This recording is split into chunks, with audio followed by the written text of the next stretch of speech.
आम जनता की जो पूरी कुंडली खंगाल लेते हैं जी। आप ये ऑनलाइन कराओ, वो ऑनलाइन कराओ, फैमिली आईडी कराओ, आधार को अटैच करो, वोटर कार्ड से अटैच करो, एक एक चीज की कुंडली खंगाल रहे हैं जी। और जब ये नियुक्तियां करते हैं, खास व्यक्तियों की नियुक्तियां करते हैं, तो ये उसमें अधूरा पता क्यों दे रहे हैं कि हम लोगों ने ऐसी व्यवस्था कायम कर दी है जी। एक घर से, राजली गांव का उन्होंने जिक्र किया, एक घर से जिनका पिता मजदूरी करता था, उनके तीन बच्चे सरकारी नौकरी में एडजस्ट हुए हैं, सरकारी नौकरी पर लगे हैं। बहुत तारीफ की बात है। एक तरफ तो ये दावा कर रहे हैं कि हमने ऐसी व्यवस्था कर दी है और ये बिल्कुल बता भी रहे हैं कि किन किन घरों में से कौन कौन बच्चे लगे। बाई कास्ट उन्होंने नाम लेकर बताया कि वो किस कास्ट नहीं, वो लगे क्या कोई बहुत बड़े अफसर लगे हैं या डी ग्रुप? यही तो एक तरफ तो ये दम भर रहे हैं कि हमने एक ऐसी व्यवस्था कायम कर दी, और एक तरफ हम क्यों ना ये कहें, पुरानी कहावत है कि आंधा बांडा सिरनीर अपने अपने नद्य। जो बड़ी नियुक्तियां हैं उनको ये इस ढंग से कर रहे हैं, पूरा नाम पता नहीं डाल रहे हैं, अपने लोगों को एडजस्ट कर रहे हैं और उसका अंदर खाते सारी चीजें चल रही हैं, तो फिर कहाँ की व्यवस्था है ये? नमस्कार साथियों, मैं हूं आपका होस्ट कुलदीप सिंह पुनिया और मैं लेकर चलता हूं आपको राजनीति की दुनिया।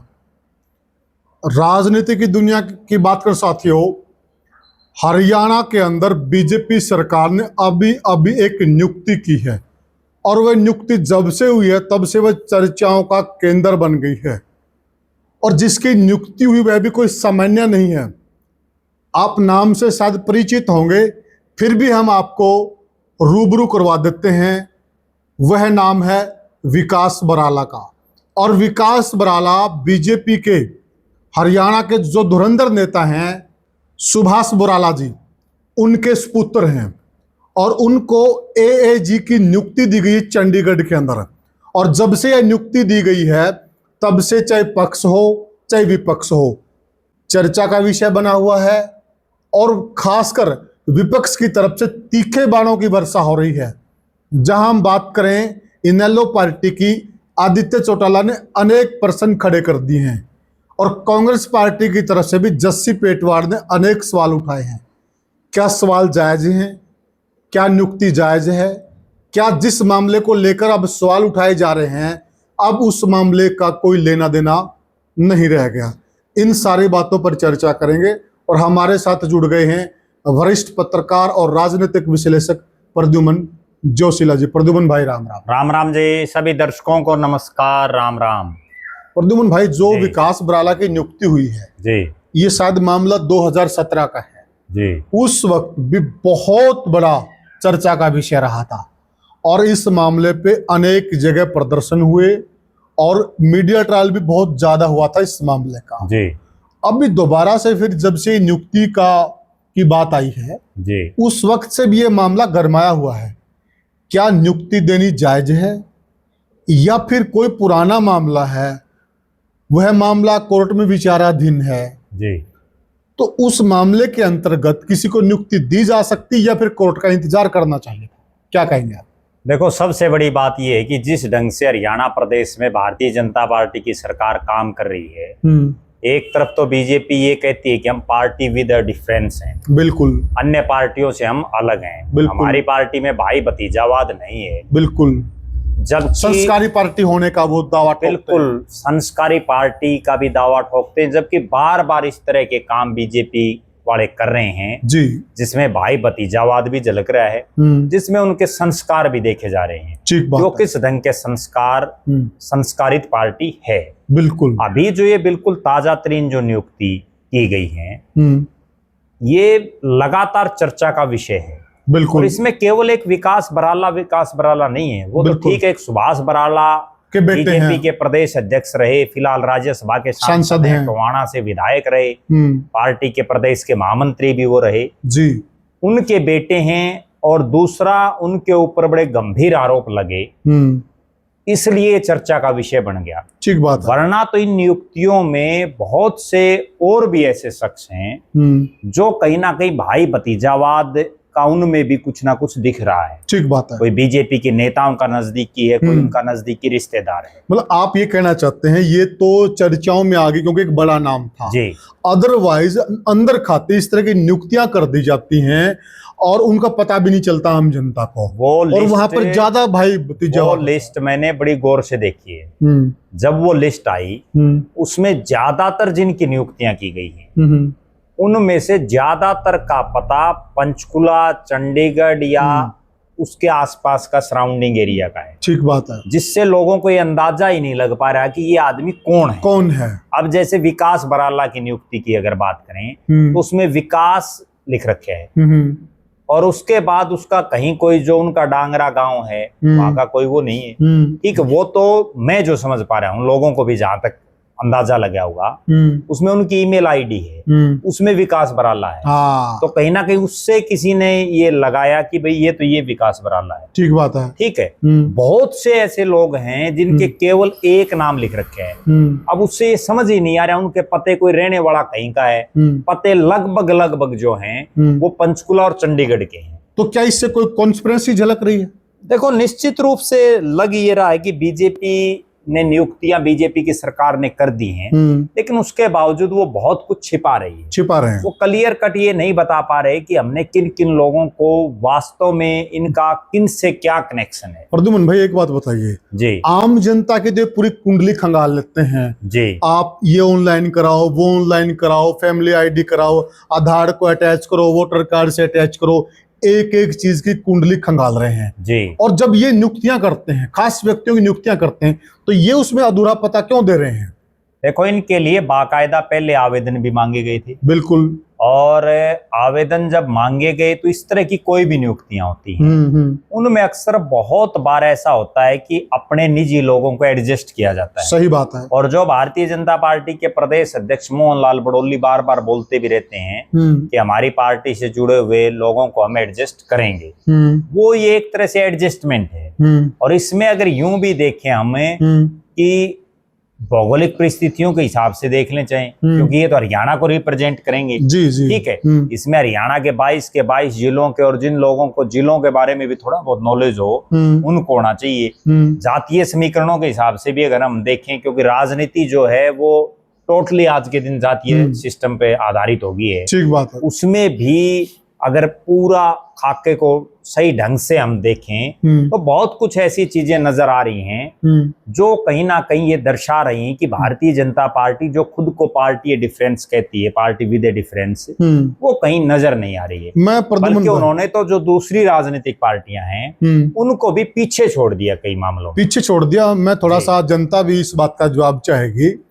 अभी एक ओबीसी मोर्चा का कार्यक्रम था 20 तारीख को, जिसमें आप चर्चा शायद रामचंद्र जांगड़ा की, वो 20 तारीख को हरियाणा के मुख्यमंत्री के निवास पर संत कबीर कुटीर में था। संत कबीर कुटीर में। और उसमें पूरे हरियाणा के जो ओबीसी समाज के लोगों को बुलाया गया था, जिसमें एक मौजूदा सांसद रामचंद्र जांगड़ा जिस तरह की भाषा का यूज मंच पर कर रहे हैं, बिल्कुल, वो कहीं ना कहीं दर्शा रही है कि भारतीय जनता पार्टी आज किस ढंग की राजनीति कर रही है। उसी मंच पर आपने रामचंद्र जांगड़ा जी भी बोले जी, सुमन सैनी जी भी बोली जी, स्वयं मुख्यमंत्री जी भी बोले जी, हमारे यहाँ बरवाला से विधायक साहब ने वहां एक बहुत बड़ी बात कही, वो काबिल तारीफ भी है जी। उन्होंने कहा कि हम लोगों ने ऐसी व्यवस्था कायम कर दी है जी, एक घर से, राजली गांव का उन्होंने जिक्र किया, एक घर से जिनका पिता मजदूरी करता था, उनके 3 बच्चे सरकारी नौकरी में एडजस्ट हुए हैं, सरकारी नौकरी पर लगे हैं। बहुत तारीफ की बात है। एक तरफ तो ये दावा कर रहे हैं कि हमने ऐसी व्यवस्था कर दी है, और ये बिल्कुल बता भी रहे हैं कि किन किन घरों में से कौन कौन बच्चे लगे। बाई कास्ट उन्होंने नाम लेकर बताया कि वो किस कास्ट नहीं, वो लगे क्या, कोई बहुत बड़े अफसर लगे हैं या डी ग्रुप। यही तो, एक तरफ तो ये दम भर रहे हैं कि हमने एक ऐसी व्यवस्था कायम कर दी, और एक तरफ हम क्यों ना ये कहें, पुरानी कहावत है कि आंधा बांधा सिरनीर अपने अपने नद्य। जो बड़ी नियुक्तियां हैं उनको ये इस ढंग से कर रहे हैं, पूरा नाम पता नहीं डाल रहे हैं, अपने लोगों को एडजस्ट कर रहे हैं, और उसका अंदर खाते सारी चीजें चल रही हैं। तो फिर कहाँ की व्यवस्था है ये? देखो, एक बड़ी खास बात ये होती है कि कोई भी आदमी फार्म भरता है ना, तो उसमें एक वो परमानेंट एड्रेस का फॉर्म होता है, बिल्कुल, भाई आपका परमानेंट ठिकाना कहाँ है, बिल्कुल, ठीक है। एक आप अभी कहाँ रह रहे हो, अभी कहाँ रह रहे करंट हो, एड्रेस, ठीक है। तो इसमें करंट का तो ठीक है उन्होंने दे दिया, परमानेंट का तो बहुत से लोगों ने छिपा रखा है। क्यों छिपाया, इसके है। पीछे मानसिकता क्या है? मानसिकता केवल ये है ना, वो नहीं समझने दे रहे प्रदेश की जनता को। बीजेपी जिस ढंग से काम कर रही है वो केवल और केवल उलझा के रख रहे हैं लोगों को। अब जैसे डी ग्रुप में लगा दिए, भाई ठीक है डी ग्रुप में लग गए, ए और बी में कौन लग रहा है? ठीक बात बात तो ये है ना, उसमें आप डी का तो डिंडोरा पीट रहे हो, उसमें आम घरों के कितने के लग रहे हैं ये भी तो बताना चाहिए। सही बात है। ए और बी में या जो मलाईदार पद हैं उनमें कितने एक साधारण घरों के लोग लगे हैं जी, वो क्यों नहीं बता रही प्रदेश की सरकार? सही बात है, ठीक है ना, सही बात है। डी ग्रुप में एक घर से 3 लग गए, मान लिया, ठीक है। लेकिन रणबीर गंगवा को एक बात और भी बतानी चाहिए थी, बरवाड़ा हल्के में जहां से वो विधायक हैं वहां से ए और बी में कितने के लगे हैं? तो प्रद्युमन भाई देखिए ना, ये डी ग्रुप का तो पॉलिटिकल माइलेज लेना चाहते हैं जी, लेकिन जो आप करें ए और बी जो ऊपर के पद हैं उनका ये बिल्कुल बता ही नहीं रहे हैं, और बताना तो दूर की बात, ये पता तक जाहिर नहीं कर रहे हैं, कहीं जनता को समझ में ना आ जाए। सबसे बड़ी बात वही है, तो ये लोगों की आंखों पर पट्टी बांधे हुए हैं, ठीक है, एक माहौल बना रहे हैं। मैं हमेशा अक्सर कहता हूं कि भारतीय जनता पार्टी केवल मैनेजमेंट और मार्केटिंग के दम पर राज कर रही है। सही बात है, ठीक है, वो लोगों के दिमाग में चीज ही वो सिर्फ वो भर दी, उसके अलावा लोग सोच ही नहीं रहे। सही बात है। आज जनता के हालात ये है कि हर तरफ तराई माम हो रही है, महंगाई चरम सीमा पर है, कोई नहीं पूछने वाला, ठीक है ना। इवन यहाँ तक हालात है, मेरे पास बहुत लोगों के इस तरह के फोन आते हैं, HKRN में लगाए हुए लोग जिनको 18,000 20,000 रुपए दे रहे हैं, वो भी पता नहीं घर से कितनी दूर। हाँ, बिल्कुल ठीक बात है, कोई नहीं शुद्ध बुद्ध लेने वाला, बिल्कुल ठीक बात, कोई सोच नहीं रहा। बिल्कुल। अच्छा, बोल भी इसलिए नहीं रहे लोग कि भाई थोड़ा अभी बोलने तो कहीं ना कहीं जो है कोई उनको और दबाव आ जाता है, फिर वो आदमी चुप हो जाता है। विपक्षी पार्टियां चुप बैठी हैं, आज क्यों नहीं प्रदर्शन कर रही विपक्षी? सही बात, किसी भी मुद्दे पर कुछ नहीं बोल रही। बिल्कुल, एक नूरा कुश्ती चल रही है, बिल्कुल, मतलब पॉलिटिकल पार्टी वही बात कर रही है जिनका उनको पॉलिटिकल माइलेज लेना है, बिल्कुल। अदरवाइज जो जनहित से जुड़े हुए मुद्दे, जन सरोकार के मुद्दे, उनको पॉलिटिकल पार्टियां भी नहीं उठा रही हैं। तो नूरा कुश्ती चल रही है, दोनों, चाहे पक्ष हो चाहे विपक्ष हो, जनता को केवल खामखा की बातों में उलझा रहे हैं, जनता से सिर्फ वोट बैंक की राजनीति कर रहे हैं और उनको कुछ नहीं चाहिए। तो प्रद्युमन भाई हम मेन मुद्दे पे आ जाते हैं जी। क्या जो जिसके ऊपर अभी मामला चल रहा है जी, क्या जो देश का संविधान है उसके अंतर्गत है, मामला कोर्ट के अंदर विचाराधीन है, उस आदमी को इस प्रकार की नियुक्ति दी जा सकती है? बड़ा सवाल है मेरा। देखो, नियुक्ति देना ना देना वो तो सरकार के जो नॉर्म्स हैं, क्योंकि आवेदन करवाए हैं उन्होंने, उस हिसाब से सरकार दे रही है। लेकिन असली बात ये है कि 2 चीजें होती हैं नैतिकता के तकाजे पे। नैतिकता सबसे बड़ी बात है कि आप जिस पार्टी में हो वहां एक तरफ तो आप ये कह रहे हो कि हम तो बड़े संस्कारवान पार्टी से हैं, बिल्कुल, और दूसरी तरफ आप इस तरह के लोगों को जो कहीं ना कहीं विवादों में हैं उनको आप नियुक्तियां दे रहे हो। और ये ऐसा कोई एक पहला मामला नहीं है, ये वो भारतीय जनता पार्टी है जब प्रदेश के खेल मंत्री संदीप सिंह के ऊपर बड़े गंभीर आरोप लगे, बिल्कुल, प्रदेश के मुख्यमंत्री उस समय के मनोहर लाल खट्टर भरे सदन में ये कहते हैं कि इस्तीफा नहीं लूंगा, बिल्कुल इस्तीफा नहीं लूंगा। दूसरी तरफ अभी भारतीय जनता पार्टी के प्रदेश के अध्यक्ष पंडित मोहन लाल बड़ौली पर आप देख लीजिए, ठीक है, किस तरह के गंभीर आरोप लगे, और उसके बावजूद जब एक कैबिनेट का इतना सीनियर मंत्री अनिल विजुन का इस्तीफा मांग रहा है जी, उसके बावजूद कोई कुछ नहीं हो रहा। ये तो बहुत इस तरह के वाक्य हैं। दूसरी तरफ आपको मैं बताता हूं, भले ही आज भारतीय जनता पार्टी अपने आप को पार्टी विद अ डिफरेंस कहती हो, लेकिन आप ये देखो कांग्रेस पार्टी, हम कांग्रेस का भी कोई पक्ष नहीं ले रहे जी, लेकिन कांग्रेस में हमने बहुत बार ऐसा देखा है कि जब इस तरह के आरोप लग जाते हैं ना, चंद्रमोहन पर लगे थे जो चौधरी भजनलाल के बेटे थे, बिल्कुल, और चंद्रमोहन की कुर्सी चली गई। गोपाल कांडा पर लगे थे और गोपाल कांडा की कुर्सी चली गई जी, ठीक है। और भी पता नहीं कितने नेता ऐसे हैं जिन पर इस तरह के जब आरोप लगते हैं तो उनकी कुर्सियां चली जाती हैं, ठीक बात है, ठीक है, टिकट तक नहीं देती पार्टी आगे जी। लेकिन यहां जो है कोई कुछ नहीं बोल रहा, और बोल भी केवल इसलिए नहीं रहे कि जनता तो केवल पीपीपी, आधार कार्ड, 5 किलो अनाज, उन्हीं में उलझ करके रह गई है, ठीक है। तो विपक्ष वाले कुछ कर नहीं रहे। अच्छा, जनता का भी एक बड़ी गजब बात मैं बताऊं, जो लोग जनता के लिए लड़ रहे हैं, जो लोग जनता के लिए संघर्ष कर रहे हैं, जो कुछ एक लोग ऐसे बचे हैं जो अब भी जनता की आवाज उठा रहे हैं जी, जनता जब चुनाव आता है उनकी भी नहीं सुनती। ठीक बात है। वो फिर ऐसे लोगों को वोट दे देते हैं जो 5 साल में उनको दिखते ही नहीं कहीं। बिल्कुल सही कहा। गलती नेताओं की नहीं है, मैं तो गलती मानता हूँ जनता की। कई बार हम इस विषय पे चर्चा कर चुके हैं जी। कि जिन जिन नेताओं ने जनता के लिए काम किया, जी, जिन्होंने सार्वजनिक काम किया, हमने अक्सर नाम लेकर उन नेताओं का बारे में हमने बताया है कि ये नेता थे जिन्होंने काम किया। जी, जनता ने उनको धूल चटाई है। जी, तो फिर प्रद्युमन भाई, तो नेता भी क्यों काम करें, वही फिर वो घूम फिर के वो बात आ जाती है। परंतु वो एक अलग चीज है। क्या फिर हम बीजेपी को, हम मूल सवाल पर आते हैं जी, तो क्या हम बीजेपी को जो और पार्टियां हैं उन जैसा ही माने? फिर अंतर क्या रह गया है? तो ये कहना ये बंद कर दे कि हम भाई भतीजावाद नहीं करते, हम संस्कारी पार्टी हैं, हम नैतिकता के आधार पर चलते हैं, हम कट्टरवादी हैं, राष्ट्रवादी हैं। अंतर क्या है? अंतर तो कुछ भी नहीं है प्रद्युमन भाई। ये कुछ भी अंतर नहीं। आज की जो बीजेपी है ना, वो तो और पार्टियों से भी आगे चली गई है। ठीक है ना। आज के हालात है कि एक नेता राव इंद्रजीत सिंह केंद्र में मंत्री जी, उनकी बेटी आरती राव पहली बार विधायक बनी है। बिल्कुल, जबकि उस अहिरवाड़ में 2-2 बार के एमएलए हैं, 3-3 बार के एमएलए हैं। बिल्कुल सही वो बात। क्यों नहीं मंत्री बनाए? बिल्कुल, केवल यही तो क्वालिटी है उनमें कि वो राव इंद्रजीत सिंह की बेटी है, बन गई। दूसरी तरफ आप तो शाम में आ जाओ, तो शाम आ जाओ, श्रुति चौधरी जो जिंदगी में एक बार एमपी बनी जी, अब वो मंत्री केवल इसलिए तो है कि वो किरण चौधरी की बेटी हैं और बंसीलाल की पोती हैं। ठीक है, बहुत ऐसे उदाहरण हैं जो अभी बराड़ा को ले लें। बिल्कुल, अब इनके बेटे को एजी इसलिए बनाया जा रहा है कि ये सुभाष बराड़ा के बिल्कुल बेटे हैं, और गौतम के बेटे को भी बना रखा है। इसके अलावा आप एक बात बताओ, हमने तो आज तक ये नहीं सुना भाई विकास बराड़ा कितना बड़ा वकील है और क्या कर दिया उसने। ठीक है भाई, वकालत में उसने कितने बड़े झंडे गाड़ दिए। बिल्कुल सही बात है। ठीक है ना। बिल्कुल। और हरियाणा के बहुत से लोगों को तो शायद जब ये चर्चा चली ना तब ये पता चला होगा कि भाई सुभाष बराड़ा का बेटा एलएलबी वकील है, एलएलबी कर रहा है, वकील है। देखो, उनका एक बार नाम जनता के जहन में तब आया था जब वो कांड हुआ, बिल्कुल, या उसके बाद अब आया है, बिल्कुल, नाम ही नहीं सुना बीच में। बिल्कुल, कहाँ वो गायब थे, क्या कर रहे थे, कब वो जेल से रिहा हुए, कब जमानत मिली है, कुछ पता नहीं जनता का। एकाएक उनको इतना बड़ा पद देना कहाँ तक उचित है? नहीं, उचित तो कहीं है ही नहीं, लेकिन वही सीधी बात है, सरकार है गए। तुमन भाई जी, अब इस विषय पे देखिए दो पहलू होते खबर के। अब इस विषय पे जो विपक्ष है वो बार बार सवाल उठा रहा है जी, परंतु जब वो लोग सत्ता पक्ष में तो वो भी तो यही करते हैं ना।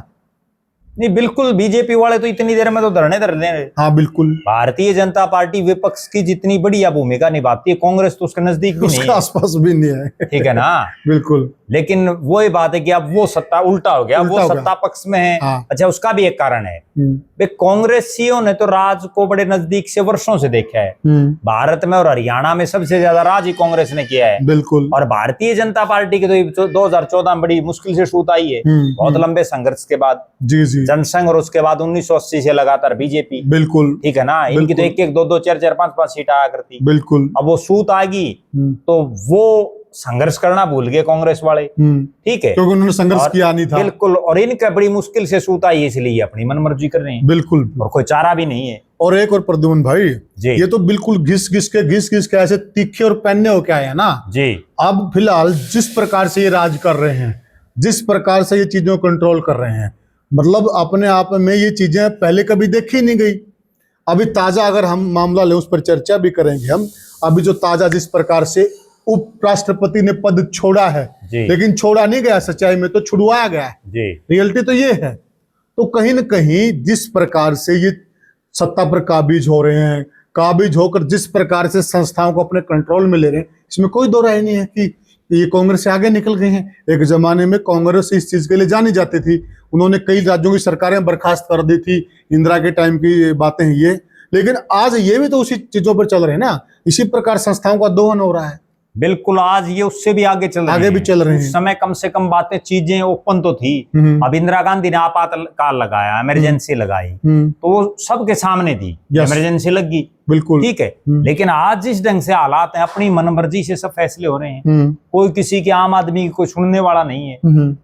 जो एक फैसला ऊपर से आ गया वही इम्प्लीमेंट हो जाता है, कोई नहीं बोल रहा। अच्छा, वैसे कानूनी सवाल है प्रद्युमन भाई, वैसे तो इसका उत्तर कानून के जानकार हैं जो विशेषज्ञ वो दे सकते हैं। क्या ये जो नियुक्ति, कुछ लोग ऐसे कह रहे हैं कि इस नियुक्ति को कोर्ट में चैलेंज किया जा सकता है, और हो सकता है नियुक्ति कोर्ट में चैलेंज भी हो जाए। ये कर देंगे चैलेंज तो आप एक बात बताओ, जब कोई छोटा भी मुद्दा हो उसकी भी कोई न कोई लगा देता है याचिका। डी ग्रुप की छोटी सी नौकरी हुआ चैलेंज हो जाती है, तो बहुत बड़ी चीज, बहुत छोटी नौकरी, छोटा ट्रांसफर हो जाती है, ट्रांसफर हो जाती है चैलेंज। ठीक है ना, किसी आदमी का ट्रांसफर कर दिया वो भी जाके कोर्ट में पड़ जाता है। बिल्कुल, तो कर सकता है कोई न कोई। अच्छा, एक बात और भी है, देखिए नियुक्ति हो गई है, लेकिन विपक्ष की जिस प्रकार से आक्रामक भूमिका होनी चाहिए, अब ठीक है आदित्य चौटाला तो बोले, लेकिन आदित्य चौटाला से ऊपर बहुत कुछ है इनेलो के अंदर, वहां से विरोध का स्वर सुनाई नहीं दिया जी। जस्सी पेटवाड़ बोल रहे हैं, आप समझ रहे हैं कि जस्सी पेटवाड़ की कांग्रेस के अंदर क्या हैसियत है या वो किस पायदान पर है। हम वो बात नहीं कर रहे हैं, हम एक बात करेंगे, वो पहली बार के विधायक हैं, उससे बड़े बड़े धुरंधर बैठे हैं कांग्रेस के अंदर, वहां से कोई ज्यादा बड़ा विरोध का सवाल। कांग्रेस में तो जो विधायक वकील भी हैं, बड़े सीनियर वकील हैं। बिल्कुल सही बोले आप, लेकिन कोई नहीं बोल रहा। तो क्या अंदर खाते हैं चीजें सेटल हैं? देखो ऐसा है, मेरा ये मानना है कि जो बड़े राजनेता हैं वो कहीं ना कहीं एक दूसरे को समय समय पर बचाने का, एक दूसरे के परिवार को आगे बढ़ाने का और एक दूसरे को बचाने का खेल खेलते हैं, जिसमें कोई दो राय नहीं है। बिल्कुल ठीक है, हर नेता ये चाहता है कि भाई मेरा बेटा अगर एडजस्ट हो गया तो दूसरे का भी हो जाए, क्योंकि उनकी भी राजनीति तो तभी चलेगी जब आम घरों के लोग राजनीति में आ गए, तो फिर इन बड़े बड़े अक्षतर्पों को कौन पूछेगा। ठीक बात है। उसके बाद जो है हारना शुरू कर देंगे। अभी भी कहीं कहीं हो रही है शुरुआत, लेकिन समय लगेगा। साठगांठ तो दिख रही है। बिल्कुल नहीं, अगर आप एक बात बताओ भाई, कितने बड़े मुद्दे हैं प्रदेश में, चाहे हर रोज धरना धर लो, लेकिन कोई नहीं चूं कर रहा, कोई नहीं बोल रहा, या फिर कुछ नब्ज पकड़ रखी है, वो भी हो सकता है, कोई बहुत बड़ी बात नहीं है जी। लेकिन उस नब्ज में मैं ये मानता हूं कि भाई अगर आदमी पाक साफ होगा तो कैसे नब्ज पकड़ लेंगे। कहीं ना कहीं उन्होंने भी अपने समय में कुछ ना कुछ गड़बड़ कर रखी है। अब वो क्या कर रखी है वो तो आज तक तो वो पता नहीं चली। अब पिछले 11 साल से लगभग बहुत से नेता ये किलकी मारे में भूपेंद्र सिंह हुड्डा की जेल, रोज सुन रहे हैं ये बात, भूपेंद्र सिंह हुड्डा पिछले 11 साल से। लेकिन 11 साल में तो आज तक हमने सुना नहीं भाई एक दिन भी भूपेंद्र सिंह हुड्डा जेल में गया हो, 12 तक भी गया हो। ठीक है ना, मतलब अपना आप बोल देते हैं, चीजें अंदर खाते सेटल है, इसमें कोई दो राय। अब वो समझ में नहीं आ रहा है कि वो किस ढंग की राजनीति कर। अच्छा, एक और बड़ी गजब बात है, जो लोग पिछले 11 साल से ये बात बोल रहे हैं और जनता आज भी उनकी बातों पर विश्वास कर रही है मतलब कितनी गजब की बात है। 11 साल से आपको एक आदमी जेल में जाएगा उसको लेकर के बहका रहे हैं। बिल्कुल बिल्कुल ठीक है। पहली बात तो ये कौन होते हैं ये कहने वाले भाई ये जेल में जाएगा, ये काम तो न्यायपालिका का है। जाएगा नहीं जाएगा क्या होगा, अगर इनमें इतना दमखम है तो फिर उसको जेल में क्यों नहीं भिजवा रहे। प्रद्युमन भाई, जो आपने हरियाणा के संदर्भ में ये बात कही, दिल्ली के संदर्भ में देखे, जब तक केजरीवाल सीएम की कुर्सी पे था जी, दिल्ली बीजेपी जी और राष्ट्रीय बीजेपी हर दिन ये बात कहती थी कि उन्होंने घोटाला किया है जी, शराब घोटाले के आरोपी, वो जेल जाएंगे, उनको ये होगा, उनको वो होगा। उसके बाद एकाकी मुख्यमंत्री, इसलिए दिक्कत आ रही है जी। अब वो ना मुख्यमंत्री हैं, अब दिल्ली में भी बीजेपी की सरकार है जी, सेंटर में भी बीजेपी की सरकार है जी। पहले एक ये बात भी बोल दी जाती थी कि भाई दिल्ली में हमारी सरकार नहीं है जी, ये सबूतों पे कुंडली मार के बैठे हैं जी, इन्होंने चीजों को दबा लिया है, फाइलें गायब कर दी हैं, ये कर दिया है, अब सारा कुछ उन्हीं के हाथ में है। बिल्कुल, जहाँ फाइलें रखी वो मंत्रालय भी नहीं के अंडर में, वो ऑफिस भी नहीं के अंडर में, दिल्ली सचिवालय पे भी नहीं का कब्जा है। अभी वो केजरीवाल जी बाहर घूम रहा, भी फिर भेज देना चाहिए। यही तो बात है, ये भी तो राजनीति, टोटली राजनीति है। केजरीवाल जैसे पता नहीं कितने के नेता हैं जिनके बारे में भी भाजपाई खुल्लम खुल्ला बोलते हैं, लेकिन एक का भी कुछ नहीं है। ठीक बात है। और अभी फिर जब पंजाब चुनाव आ जाएगा ना, फिर ये मुद्दा उठेगा, देख लेना। बिल्कुल, हम भविष्य में बता रहे हैं, जैसे ही पंजाब चुनाव नजदीक लगेगा, केजरीवाल का जो शराब का जिन है, जो घोटाले का, वो शराब रूपी जिन बाहर आ जाएगा, फिर ये मुद्दा बन जाएगा। तो ये अवसरवादी राजनीति है और ये सभी पार्टियां कर रही हैं, इसमें कोई पार्टी पाक साफ नहीं है। ये खाली ढिंडोरा पिटा जाता कि हम उनसे अलग हैं, ना कोई अलग नहीं, सभी एक ही थाली के चट्टे बट्टे हैं। तो साथियों, हमने चर्चा की कि फिलहाल जो नियुक्तियां हो रही हैं, क्या वो नियुक्तियां जायज हैं, क्या वो जनता की नज़र में धूल नहीं झोंकी जा रही हैं। जब एक आम आदमी की बात आती है, इनको ए से लेके जेड तक सारे कागजात चाहिए, लेकिन जब खास आदमियों की बात आती है तो ये पूरा पता भी नहीं बताते। तो ये क्या, कहाँ का न्याय है। और क्यों जनता के साथ ऐसा किया जा रहा है? आपके जेहन में जनता की अदालत में ये सारे सवाल हम छोड़ रहे हैं। आप हमें कमेंट सेक्शन में, साथियों आप कमेंट नहीं, अब एक नया आ गया हाइप। आप वीडियो को ज्यादा से ज्यादा हाइप कीजिए। कमेंट्स के बराबर में ऑप्शन आता है हाइप का, अब एक नया ऑप्शन आया है, तो आप ज्यादा से ज्यादा वीडियो को हाइप कीजिए। फिर मिलेंगे किसी और मुद्दे पे, किसी और वीडियो में, तब तक के लिए राम राम राम।